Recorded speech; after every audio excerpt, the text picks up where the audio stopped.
தமிழ் கடவுள் அப்படின்னாவே வந்து கருணாநிதி தான். என்னை பொறுத்த வரைக்கும், திமுகவை பொறுத்த வரைக்கும். முருகன்லாம் தமிழ் கடவுள் கிடையாது அப்படின்னு அன்பில் மகேஷ் அவர்கள் வந்து சொல்லியிருக்காரு. அதுக்கு நிறைய பேர் வந்து இந்துக்கள் கண்டனம் தெரிவிச்சுட்டு தான் வராங்க. ஆனா தமிழ் கடவுள்னு கருணாநிதி எப்படி சொல்றாங்க? இல்லை, தமிழ் கடவுள் கருணாநிதி எப்படி சொல்கிறாங்கன்னா அவர் எந்த அடிப்படையில் சொல்கிறாருன்னு தெரியல. ஏன்னா என்னையை பொறுத்த வரைக்கும் பார்த்தீங்கன்னாக்கா அவர் வந்து ஆபாச கடவுள்னு தான் சொல்லணும். யாரை பார்த்தீங்கன்னா கலைஞர் கருணாநிதி அவர்கள் ஆபாச கடவுள்னு சொல்லணும். நான் ஒரே ஒரு வீடியோ மட்டும், அதை வீடியோ கூட இல்லை, காட்டுறேன் பாருங்க. அவர் எழுதின ஒரு புக்கு அது. அவர் நிறைய புத்தகம் எழுதி இதில் வாழ முடியாதவர்கள் இந்த புத்தகம் வாழ முடியாதவர்கள். இதே கலைஞர் கருணாநிதி அவர்கள் எழுதின ஒரு புத்தகம். இதை நல்லா பார்த்தீங்கன்னா தெரியும், இது வாழ முடியாதவர்கள். இதை யாராச்சும் முதல்ல அன்பில் பொய்யாமொழி மகேஷ் கிட்ட இந்த புக்கை திரும்ப காட்டுங்க. இதுல கலைஞர் கருணாநிதி அவர்கள் எழுதியிருப்பாரு. என்ன எழுதியிருப்பாருன்னா, அதுல கேரக்டர், 2 கேரக்டர் அதுல காமிச்சிருப்பாங்க. ஒருத்தவங்க பேர் காந்தாரான ஒரு கேரக்டர், இன்னொரு பேர் சின்னசாமி. அப்பா மகள், இது 2 பேருமே அப்பா மகள். அப்பா வந்துட்டு ஒரு போலீஸ் கான்ஸ்டபிள். இது நான் சொல்றது 1991 இந்த கதை எழுதுனதாக அவர் சொல்றாங்க. அப்பா வந்துட்டு போலீஸ் கான்ஸ்டபிள், பொண்ணு வந்துட்டு அப்ப ஒரு 11 வயது இருக்கும் பொண்ணுக்கு. அப்பா வந்துட்டு திருமணம் முடிந்து அவர் அப்பாவுக்கு இப்ப 42 வயது நம்ம அதுல காட்டியிருப்பாங்க. அவங்க மனைவி இருந்து 10 வருடம் ஆகுது.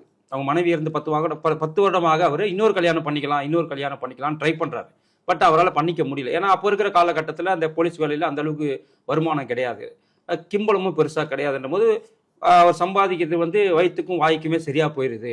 அதனால அவர் ரொம்பவும் மிகவும் கஷ்டப்பட்டார். எதுக்கு? 2வது கல்யாணம் பண்ணிக்கிறதுக்கு கஷ்டப்பட்டாரு. அதற்குள்ள பொண்ணு வந்து பூப்படையுது, பொண்ணு வந்து வயசுக்கு வந்துடுறா. ஸோ பொண்ணையை வச்சு காப்பாற்றணும், பொண்ணுக்கும் கல்யாணம் பண்ணி கொடுக்கணும். அப்போ இக்கட்டான ஒரு சூழ்நிலையை அந்த குடும்பம் எட்டும்போது, அப்போ ஒரு நாள் இதை யோசிச்சுட்டே இருக்கிறார் அப்பா. யோசிச்சுட்டு அப்படியே நடந்து வராங்க. நடந்து வீட்டுக்குள்ள போறாங்க. யாரு? பொண்ணும் அப்பாவும் வீட்டுக்குள்ள போறாங்க. போகும்போது அப்பா என்ன பண்றாரு, அம்மா நீ போய் சமையல் பண்ணுமான்னு சொல்லி பொண்ணுகிட்ட சொல்லிட்டு இவர் வெளியில உட்காந்து ஒரு பீடி பிடிக்கிறாரு. யாரு? அந்த போலீஸ்காரர் ஒரு பீடி பிடிக்கிறாரு. பாதி பீடி பிடிச்சிட்டு இருக்கும் போதே பொண்ணு வந்து அப்பாவை கூப்பிடுது. அப்பா சாப்பாடு ரெடி ஆயிடுச்சு, வந்து சாப்பிடுங்கப்பான்னு சொல்லுது. வரமா நீ இருமா அப்படின்னு சொல்லிட்டு இவர் என்ன பண்ற, பீடியை பாதியை அணைச்சி வச்சுட்டு போறார்.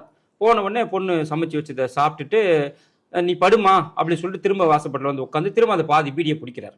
அந்த பாதி பீடியை பிடிச்சிட்டு திரும்ப அவருக்கு ஒரு யோசனை, பொண்ணுக்கும் கல்யாணம் பண்ணி வைக்க முடியல, நமக்கு பண கஷ்டமா இருக்கு, நம்மளால 2வது கல்யாணம் பண்ணிக்க முடியல, இது எப்படிதான் நம்ம சரி பண்றதுன்னு ஒரு ஏக்கத்திலேயே அவர் என்ன பண்றாரு, போறாரு. அங்க வந்துட்டு ரொம்ப கிழிஞ்சி போன பாய் தான், பெருசா ஒன்றும் வசதி இல்லாத வீடு தான். பொண்ணு அங்கே படுத்திருக்கு. பொண்ணு வந்துட்டு ஒரு நெலிஞ்சா மாதிரி படுத்திருக்கு. இவர் பொண்ணு நெலிஞ்சா மாதிரி படுத்திருக்கேன்ற ஒரு சோகத்திலேயே இவரும் போயிட்டு பக்கத்தில் ஒரு பாயை போட்டு படுக்கிறார். அதை விளக்கப்பெல்லாம் திரி விளக்கு தானே, திரி விளக்க சின்னதாக வச்சுட்டு அவர் போய் படுக்கிறார். படுக்கும் போதே அவருக்குள்ள ஒரு எண்ணம்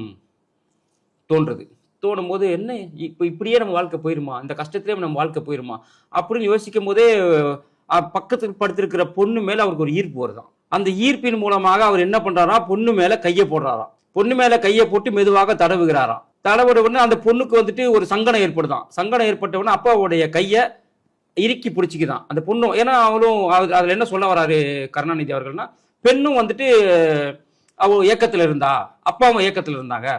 அதனால 2 பேருமே வந்துட்டு அங்க நைட்டு தவறு பண்ணிடுறாங்க. எப்படி? அப்பா வந்து பெண்ணை வந்துட்டு ஆபாசமா தொடுறாராம், அதுக்கு பெண்ணும் அக்செப்ட் பண்றாளாம். 2 பேருமே அங்க வந்துட்டு அது எப்படி எழுதியிருப்பாருன்னா, காதல் ரசம் சொட்ட சொட்ட, காமம் ரசம் சொட்ட சொட்ட எழுதியிருப்பார். அதை படிங்க.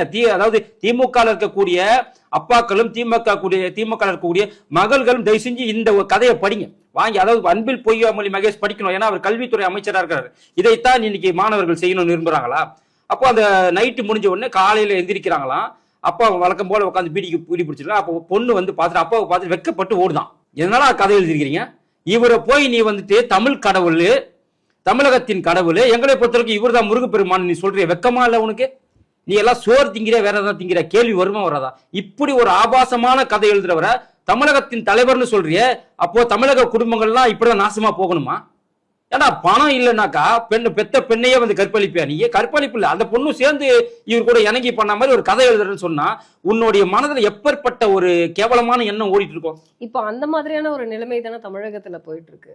திராவிட ஆட்சிகள் இருந்தால் அப்படிதாங்க போயிட்டு இருக்கும். இந்த திராவிட ஆட்சி இருக்கும் வரை ஒழுக்கம் என்பது சுத்தமா இருக்காது. ஏன்னா இவங்க பெரியார் என்ன சொல்றாரு, இப்ப பெண்கள் எல்லாருமே கர்ப்பப்பையை எடுத்துருங்க, நீங்கள் வந்துட்டு யாரு கூட வேணாலும் உறவு வச்சுக்கோங்க, உங்களுடைய ஆசைகளை நீங்க உள்ள போட்டு அடக்கி வைக்காதீங்க அது சகோதரியாக இருந்தாலும் சகோதரனாக இருந்தால் யாரு கூட வேணாலும் உறவு வச்சுங்க தானே பெரியார் சொல்றாரு. அப்ப பெரியாரை பின்பற்றக்கூடியவங்க எல்லாம் இவங்க என்ன பண்ணுவாங்க, இப்படிப்பட்ட கொச்சியான கதைகள் தான் எழுதுவாங்க. அதாவது பெரியாராவது வளர்த்த மகளை திருமணம் செய்து கொண்டார்.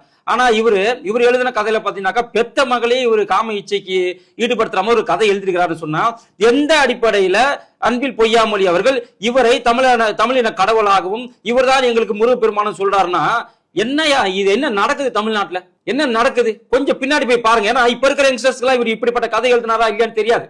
இன்னைக்கு நிறைய யங்ஸ்டர்ஸ் வந்து என்னமோ கருணாநிதி தான், ஸ்டாலின் தான், உதயநிதி தான்ங்கிற மாதிரிலாம் பேசுறாங்க. தயவு செஞ்சு அந்த நிலைப்பாடை மாத்திக்கங்க.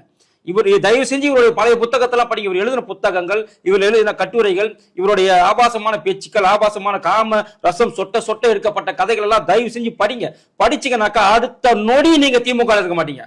ஒரு நொடி நீங்க திமுக இருக்க மாட்டீங்க, திமுக விட்டு வெளில வந்துருவீங்க. பாஜகவுடைய பிரதமராக இருந்த அடல் பிகாரி வாஜ்பாய் அவர்கள் கதையெல்லாம் எழுதியிருக்காரு, அவர் கவிதைலாம் எழுதியிருக்காரு. ஆனா ஒரு இடத்துல கூட ஆபாசம் இருக்காது.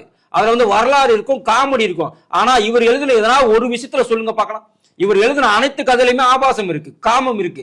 இப்படிப்பட்ட ஒரு நபரை நீ தமிழக முருக கடவுளோட ஒப்பிட்டு இந்த மனுஷன் பேசுறாருன்னு சொன்னா, நீ எல்லாம் என்ன சோத்த திங்கிற வேற என்ன திங்கிறியா?